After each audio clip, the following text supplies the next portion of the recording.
एकदम मऊ मोकळी मोकळी खिचडी बनवण्यासाठी मी 1 वाटी साबुदाणा रात्री स्वच्छ धुवून पाण्यामध्ये भिजत ठेवला होता. साबुदाणा शक्यतो पसरट भांड्यामध्ये भिजत ठेवायचा आणि त्यावर फक्त 1 इंच पाणी घालायचं. म्हणजे तो सगळ्या बाजूने एकसारखा भिजतो आणि अजिबात चिकट होत नाही. खिचडी बनवण्यासाठी कढईमध्ये 2 मोठे चमचे शेंगदाणा तेल घेतलं आणि तेल चांगलं गरम झाल्यावर त्यामध्ये 10 ते 12 शेंगदाणे घातले. आता मंद गॅसवर हे शेंगदाणे चांगले खरपूस भाजून घेतले. शेंगदाणे भाजून घेतल्यावर ते कढईमधून काढून घेतले. एक मध्यम आकाराचा बटाटा साल काढून एकदम बारीक असं पातळ चिरून घेतलं आणि तो बटाटा त्या तेलामध्ये घातला. बटाटाही एकदम कमी गॅसवर छान रंग बदलेपर्यंत आणि चांगला मऊ होईपर्यंत परतून घेतला. बटाटा चांगला मऊ होण्यासाठी कमीत कमी 4 ते 5 मिनटं लागतात.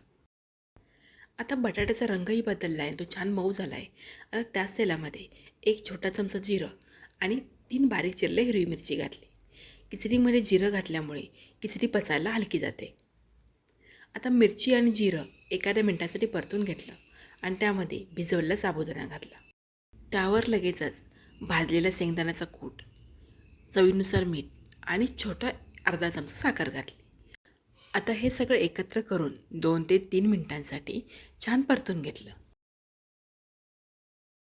खिचडी छान परतून झाली की यामध्ये 4 चमचे दूध घातलं आणि कढईवर झाकण ठेवून 2 मिनिटांसाठी वाफ घेतली. खिचडीमध्ये दूध घातल्यामुळे खिचडी खूप छान मऊ होते आणि दिवसभर अशीच राहिली ना तरी ती कडक होत नाही. तुम्ही बघू शकताय खिचडी कढईच्या तळाला अजिबात चिकटलेली नाही आणि ती एकदम मऊ मोकळी झाली आहे.